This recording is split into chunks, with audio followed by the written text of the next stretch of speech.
morning students. I welcome you all to the part 4 of the video of the same chapter, the rat trap, and I believe that you have understood the three parts that we have already done. And this chapter is, as I've told you, is one of my favorites. Why? Because of the core value that it gives you, that love can bring in a positive change in anyone's life. So we get to see that part of the story wherein the Iron Master enters the forge and he sees this ragamuffin. Ragamuffin, as I've told you, somebody in rags, and he was interested in who he is. Then he got to know that he is his old friend, that is Captain Niels Olof, which he is not. But the peddler did not reveal his identity. He clearly said that I am whatever you're assuming, and he believed, because he thought that if I go to him and accept whatever he's saying, that he might throw some kroners for me, he might throw some money at me, which is going to be very nice, and hence he did not reveal his identity. So the Iron Master said, what has happened? What have you done to yourself? And he says that yeah, times were bad and it has become back to worse. And then the Iron Master says that you shouldn't have left the job in army, and he says yeah, I have already done that. And the Iron Master asks him to come along with him to the manor house, but here the peddler is reluctant. Why? Because he feels that if I go to the manor house, it is like throwing my own self to the lion's den. It's like throwing yourself to the lion's den, because it is obviously risky. He might be caught because he has already stolen the money. So that's what has happened, and today I'm going to continue the next paragraph. Pay attention, and I hope you're sitting with a pencil and the book. Therefore, he did not want to deceive him all at once. Yes, God knows things have gone downhill with me. He said, you should not have resigned from the regiment, said the Iron Master. That was a mistake. If only I had still been in the service at the time, it never would have happened. Well, now of course you will come home with me to go along up to the manor house and be deceived by the owner like an old regimental comrade. That however did not please the Ram. As I've already told you, so he is offered to come along, and he says yeah, things were downhill with me, and he said you should not have left the army and stuff like that. So finally that's the conversation, and now the peddler is standing and thinking, what should I do? No, I couldn't think of it, he said, looking quite alarmed. He thought of the 30 kroner, because now he thinks, why was he alarmed? He was alarmed because if he goes to the manor house, it will be like throwing himself in the den, and he already had stolen those 30 kroner. To go up to the manor house would be like throwing himself voluntarily into the lion's den. Voluntarily means willingly. It is like by my own choice, I am throwing myself into the den.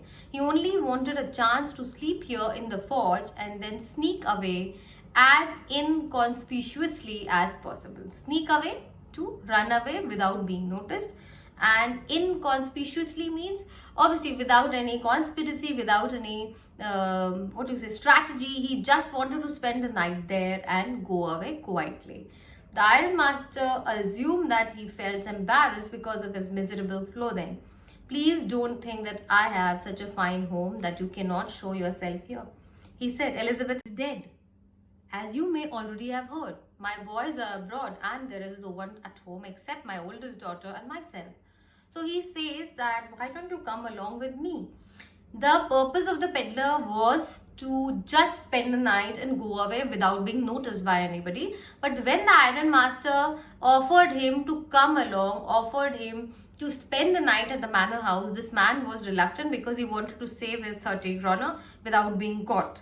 And now this man, that is the Iron Master, is thinking maybe he is in rags, maybe his condition is pathetic, and that's why he is so embarrassed about it. That's why he doesn't want to come with me to my house. So he says that why are you worrying? My wife is already dead and I don't have my children here because they're all abroad here and there. The oldest daughter, that is my only daughter right now here, stays with me. So there is nobody except me and my daughter. So there is no point of being embarrassed. You can come along with me. We were just saying that it was too bad we didn't have any company for Christmas. Now come along with me and help us make the Christmas food disappear a little faster. But the stranger said no and again no, and the Iron Master saw that he must give in. It looks as though the captain Wonsdale preferred to stay with you tonight, Sternstorm, he said to the master blacksmith and turned on his heel. But he laughed to himself as he went away, and the blacksmith, who knew him, understood very well that he had not said his last word. So here we get to see that obviously this man is trying to convince him that you come along to the manor house and spend the night there, but he is reluctant. He doesn't want to come along.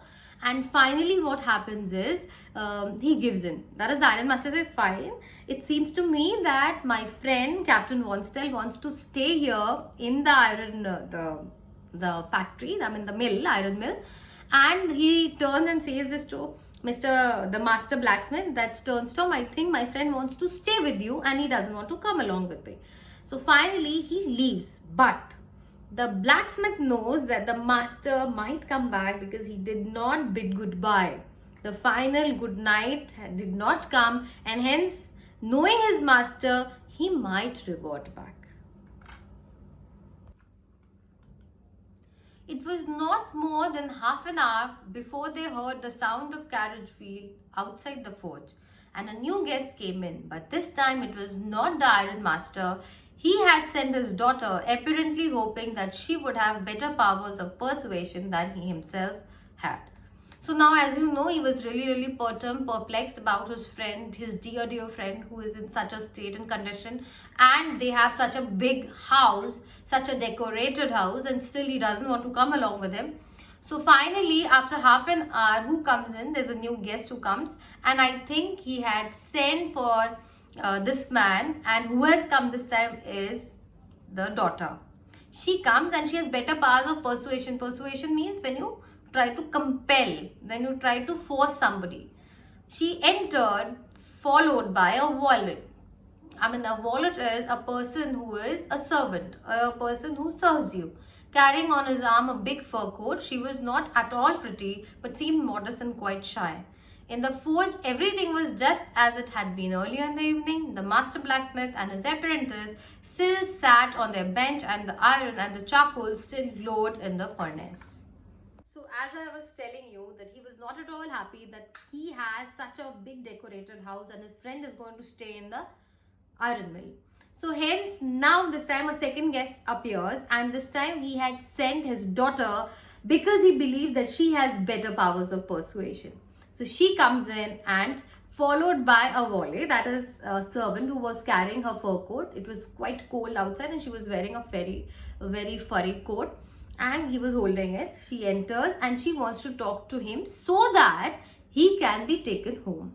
The scene did not change at all. The blacksmith and his apprentice. Apprentice is a person who serves under, who gets trained under. So they both were sitting there, and the fire was glowing in the furnace.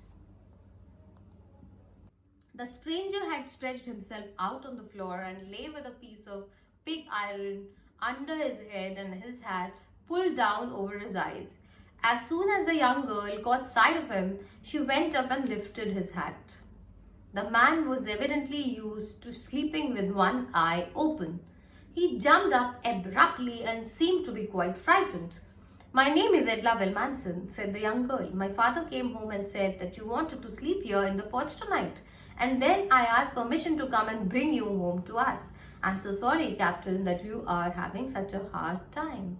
So as I have told you, the father was not happy that his friend is going to rest here. So Edla comes in to take him home. She comes, she picks up the hat which was there on his face, and this man jumped up abruptly because he was habitual to sleeping in the jungles, and hence he was alert. His one eye was open. That shows that he did not have peaceful sleep.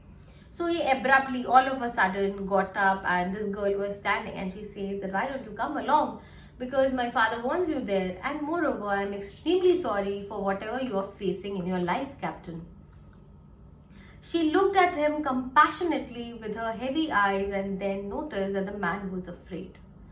So she was very compassionate, a nice, kind girl. She comes in and she looks at him because she has a lot of pity, lot of kindness, and she says she feels that this man is afraid. Either he has stolen something or else he has escaped from jail. She thought and added quickly, You may be sure, Captain, that you will be allowed to leave us just as freely as you came. Only please stay with us over the Christmas Eve.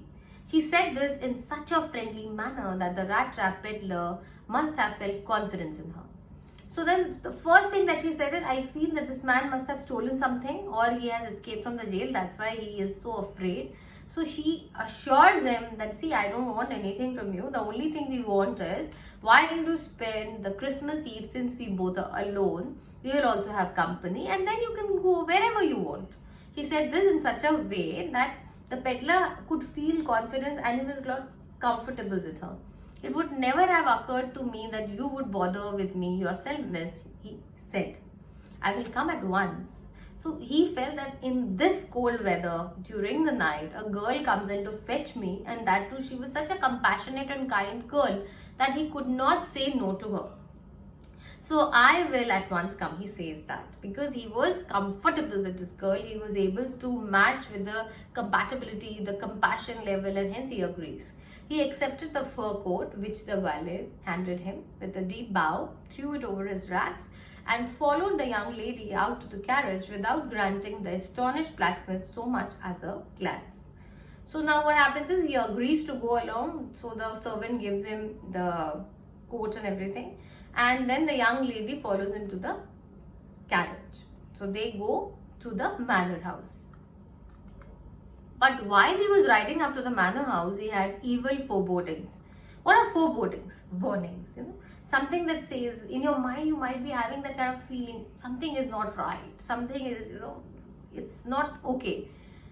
Why the devil did I take that fellow's money, he thought. Now I am sitting in the trap and will never get out of it. The next day was Christmas Eve, and when the ironmaster came into the dining room for breakfast, he probably thought with satisfaction of his old regimental comrade whom he had run across so unexpectedly. First of all, we must see to it that he gets a little flesh on his bones, he said to his daughter, who was busy at the table. And then we must see that he gets something else to do than to run around the country selling rat traps. At times in life, you get those evil forebodings. That is, you think about your actions and then it says that no, this is not okay, something is wrong somewhere, and maybe this whatever is about to happen is not okay. So that's what was happening with this fellow. He says, why did I steal that money? Otherwise I wouldn't have been into this mess, I wouldn't have been trapped in my own created mess. So hence he was thinking all that, and then he has already reached the manor house. This man, that is the iron master, was extremely happy that my old friend is here and he and we are going to spend the Christmas Eve together. So he is telling his daughter that we need to work on the two things. That is, one is he should get some flesh on his body, he should put on some weight, and second, we need to think about a better profession that he gets in, and he should not sell rat traps anymore. Should be comfortable not selling rat traps. I mean, he should be given some good profession or maybe some wise profession to live his life rather than going around and selling rat traps. The last couple of lines really shows that the iron master and his daughter were really concerned about this fellow, thinking that he was their old friend. It is curious, strange that things have gone downhill with him as badly as that. So the daughter says, I can't believe that things have been so bad in his life that his condition has deteriorated in such a manner. Last night I did not think there was anything about him to show that he had once been an educated man. So the daughter's observation, she shares that I felt as if he's not an educated man. Last night, that's what I felt. You must have patience, my little girl, said the father. As soon as he gets clean and dressed up, you will see something different. Last night, he was naturally embarrassed. The tramp manners will fall away from him with the tramp clothes. Just as he said, the door opened and the stranger entered. Yes, now he was truly clean and well dressed. We could see in the scene the father and the daughter, they are discussing among themselves. The daughter says, I don't believe that he was an educated man once, looking at him last night. So the father reassures that you will see the moment he changes his cloth, you will see a different person altogether. And the tramp mannerism and whatever you have seen will shed away with the clothes that he will wear. He will wear fresh clothes, he will look different, he will be clean, and you will see a different person. So that's the discussion that they're having. And immediately, the moment they stopped talking, this man entered by opening the door. Let's see what happens. The wali had bathed him, cut his hair, shaved him. Moreover, he was dressed in a good-looking suit of clothes which belonged to the iron master. He wore a white shirt and starched collar and wore shoes. But although his guest was now so well groomed, the iron master did not seem pleased. Well groomed means now he looks better, he looks smart. He looked at him with puckered brow. Puckered, you must have seen people raise their brows when they are suspicious and they are not very happy about it. And it was easy to understand that when he had seen this strange fellow in the uncertain reflection from the furnace, he might have made a mistake. But that now, when he stood there in the broad daylight, it was impossible to mistake him for an old acquaintance. Old acquaintance, somebody you know. What does this mean? He thundered. So the moment this man cleaned himself, obviously he was bathed by the wali and he had got clean shave and everything. He looks clean, fresh. And this man, that is the iron master, he wasn't happy looking at him. He should have been happy, to see his old friend and everything. But he was not happy. He had that puckered eyebrow. Puckered means obviously you raise your arm and you have that suspicion on your face. So he says, he thundered, what does this mean? Because now he will ask him, yes, last night I asked you whether you are Captain Wonstead. You said yes. You never opened your mouth telling me, no, I am not. You bluffed me. So he was very angry on that man, the peddler. Let's see. Students, thundered means he was very angry and he shot that sentence. Acquaintance, as I've told you, is older, the person whom you know previously. Broad daylight, obviously in the daytime you cannot bluff people. In the night, obviously appearances might be a little deceptive, but then during the day you can see everything crystal clear. The stranger made no attempt to dissimulate. That means the stranger knew that it was his fault, so hence he did not try to resolve or say anything in his own favor. He saw at once that the splendor had come to an end. Splendor means obviously the serving, the servant and all the, the perks of life has come to an end. The glossiness of life has come to an end. It is not my fault, sir, he said. I never pretended to be anything but a poor trader, and I pleaded and begged to be allowed to stay in the forge. But no harm has been done. He says, see, it is not my fault. I said I am a trader and I only pleaded that please let me be in that forge for the night. I just wanted to spend the night there and go away. At worst, I can put on my rags again and go away. That nothing has been, nothing I have done or no harm has been done. I'll just wear my old clothes and go away. Well, said the iron master, hesitating a little.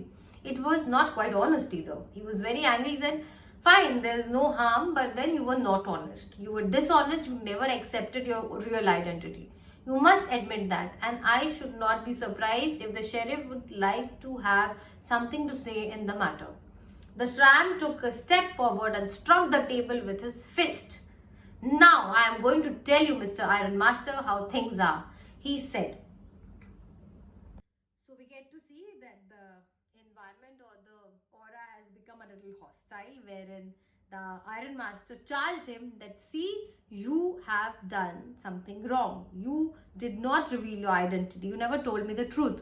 So this man says, I never said anything. I just said I am a trader and I just want to spend the night in the forge. You only insisted me that you stay back here.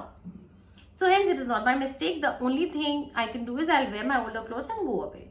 So this man said, no, you were not honest. This is that XYZ. And he got really angry. He came forward and he banged his hand on the table with his fist. And he said, look, mister, and he's about to say something which is important. Please underline.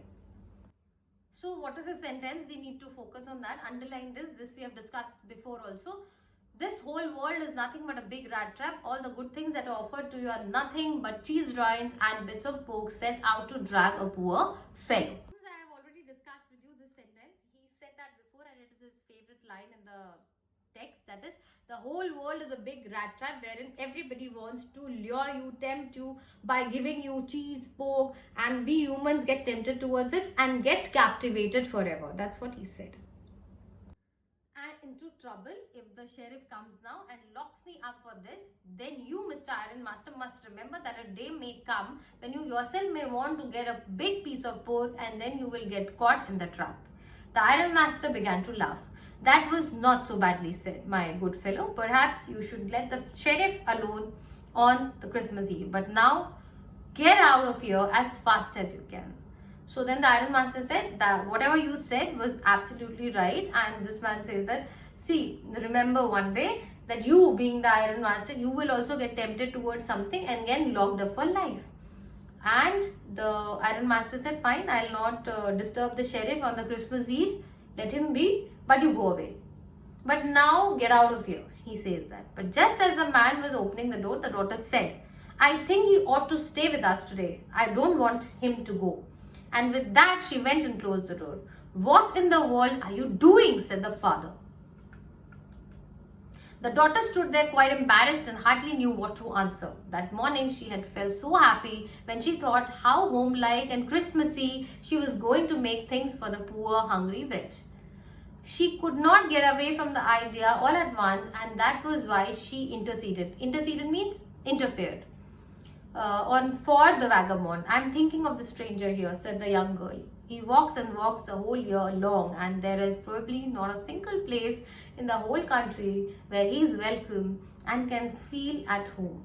Wherever he turns, he is chased away. Always he is afraid of being arrested and cross-examined. The daughter was really embarrassed because the father promised him a Christmas dinner.